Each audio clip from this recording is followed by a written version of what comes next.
It's 5 a.m. in the morning as George Malaya sets off to go fishing for his daily catch. For 27 years, he's been fishing the reefs just off Honiara, capital of the Solomon Islands. But like fishermen around the Pacific, George has noticed the catches are no longer what they used to be.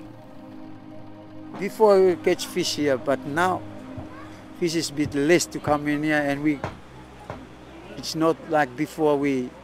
Plenty times we see fish coming up, but now no more, so we have to go far out.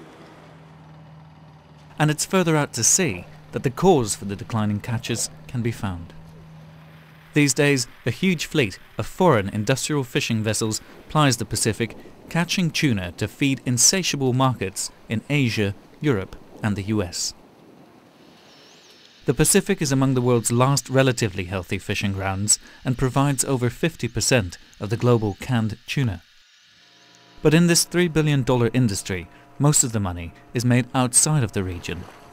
Only 6% of the revenue flows back to Pacific Island countries in the form of access fees from fisheries agreements.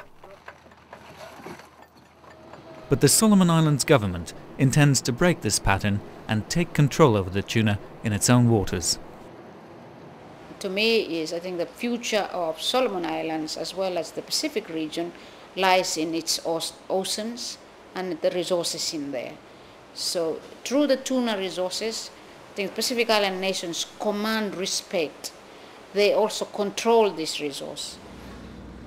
The government-owned fishing enterprise Soltai provides the country with tuna and much-needed employment. Its vessels mostly catch their fish by pole and line, a more selective and therefore more environmentally friendly fishing method. The country is investing to expand this fleet and increase the domestic capacity for onshore tuna processing.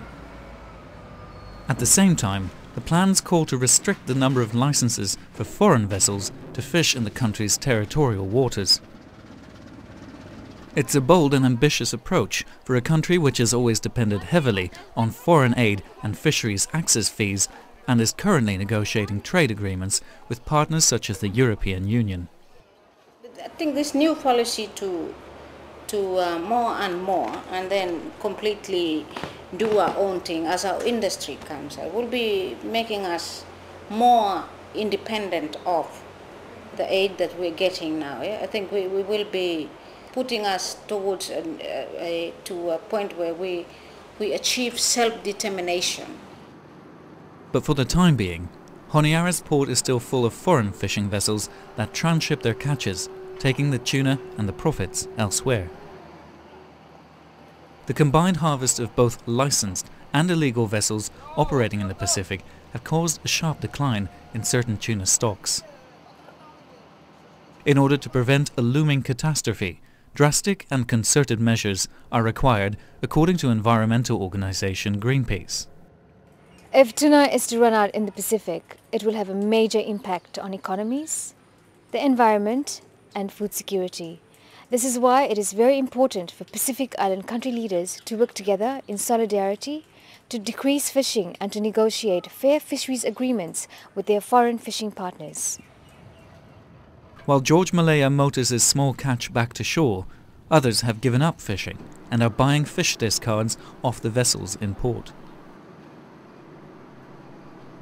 This October, regional politicians have a unique opportunity to address the impending tuna crisis at the Pacific Island Leaders Forum in Tonga.